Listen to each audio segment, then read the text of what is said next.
한국 드라마나 영화를 보면 주인공은 대부분 비슷한 모양의 아파트에 살아요. 왜 한국 사람들은 이렇게 똑같이 생긴 집에 모여 사는 걸까요? 사실 여기에는 한국의 아주 특별한 역사와 욕망이 숨어 있습니다. 당신이 사는 집은 어떤 의미인가요? 한국인에게 집, 특히 아파트는 단순한 공간 그 이상입니다. 지금은 전 세계가 주목하는 도시가 되었지만 불과 70년 전만 해도 한국은 전쟁으로 모든 것이 파괴된 나라였어요. 잿더미 속에서 사람들은 생존을 위해 싸워야 했죠. 특히 수도인 서울로 일자리를 찾아 사람들이 끊임없이 몰려들었습니다. 인구는 폭발적으로 늘어나는데 모두가 살 집은 턱없이 부족했어요. 좁은 땅에 최대한 많은 사람을 가장 빠르게 살게 할 방법이 필요했습니다.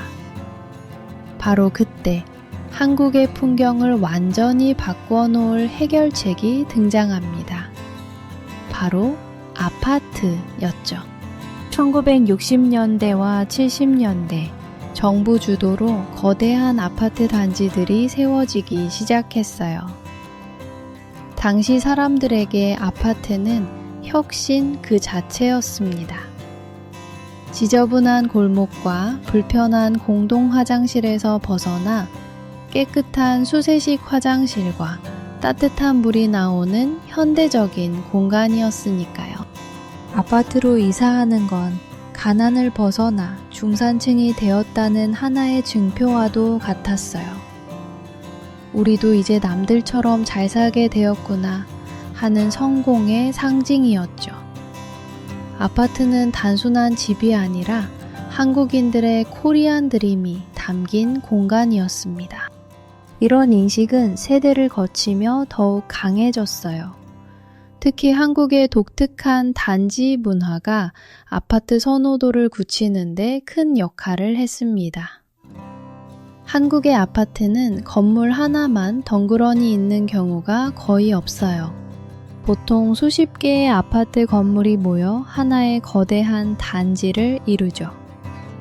그리고 그 안에는 놀이터, 노인정, 관리사무소, 심지어 헬스장이나 도서관까지 모든 편의시설이 갖춰져 있습니다. 단지 밖으로 나가지 않아도 대부분의 생활이 가능한 거예요. 바쁜 현대 사회에서 이건 엄청난 장점이에요. 아이들을 키우는 부모 입장에서는 단지 안에 있는 놀이터가 비교적 안전하다고 느끼고 차를 가진 사람들은 넓은 지하 주차장을 선호하죠. 편리함과 효율성, 한국인들이 중요하게 생각하는 가치가 아파트 단지 안에 모두 담겨 있었던 겁니다. 그러다 보니 한국 사회에는 일종의 국민 평형이라는 기준 같은 게 생겨났어요. 방 3개, 화장실 2개. 많은 한국인이 가장 이상적으로 생각하는 집의 구조죠. 아파트는 이런 표준화된 욕구를 가장 잘 충족시켜주는 주거 형태였습니다.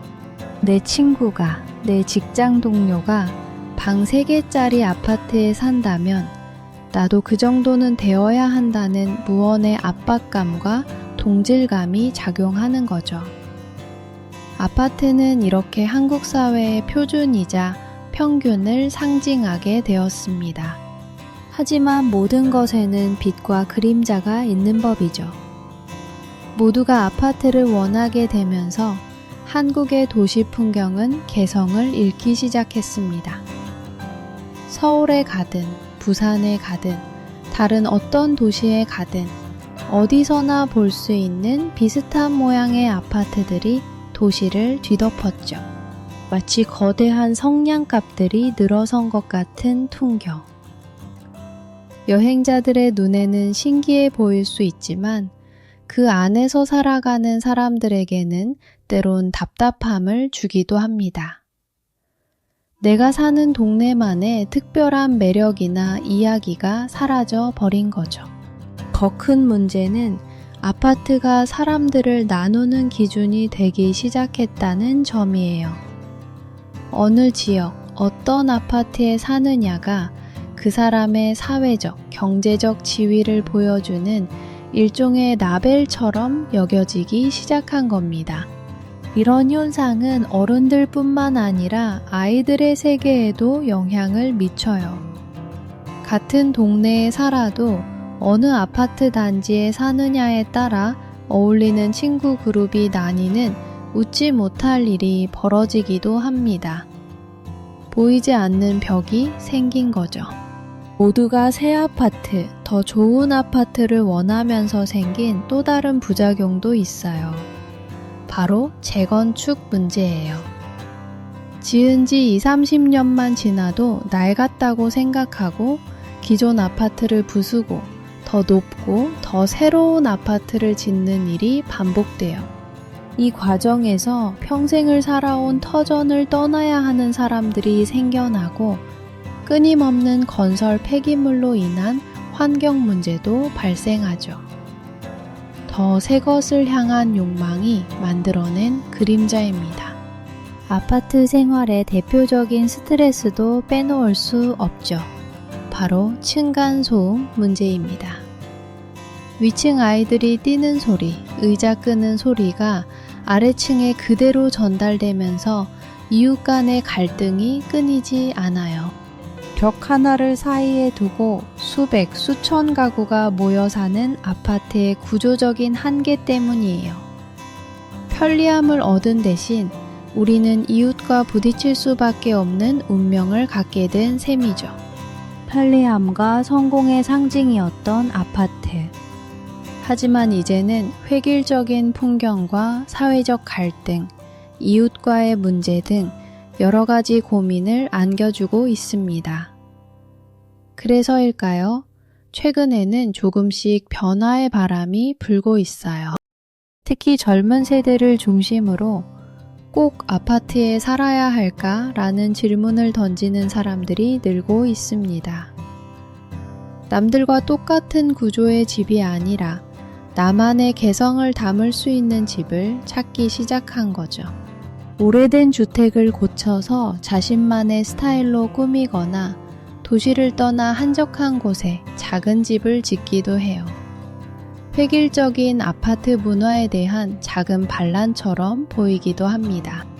물론 여전히 대다수의 한국인에게 아파트는 가장 현실적이고 매력적인 선택지입니다. 수십 년간 이어져 온 아파트 중심의 문화와 시스템이 하루아침에 바뀌기는 어렵겠죠. 하지만 중요한 것은 집에 대한 생각이 다양해지고 있다는 사실 그 자체입니다. 집이 더 이상 신분을 나타내는 수단이나 투자의 대상이 아니라 온전히 나와 우리 가족이 쉬고 행복을 느끼는 공간이어야 한다는 인식이 퍼지고 있는 거죠. 전쟁의 폐허 속에서 한국인을 일으켜 세운 희망의 상징이었던 아파트. 그리고 이제는 우리에게 새로운 질문을 던지는 존재가 된 아파트. 한국의 아파트 이야기는 곧 한국 현대사의 이야기 그 자체입니다. 한국에 오시면 어디에나 있는 아파트를 보게 될 거예요. 그때 저 성냥갑 같은 건물들 속에 한국인의 꿈과 눈물, 그리고 미래에 대한 고민이 함께 담겨 있다는 걸 한 번쯤 떠올려 보면 어떨까요? 여러분이 살고 있는 나라의 집은 어떤 이야기를 가지고 있나요? 댓글로 여러분의 이야기를 들려주세요. 다음에는 더 흥미로운 한국 문화 이야기로 돌아오겠습니다.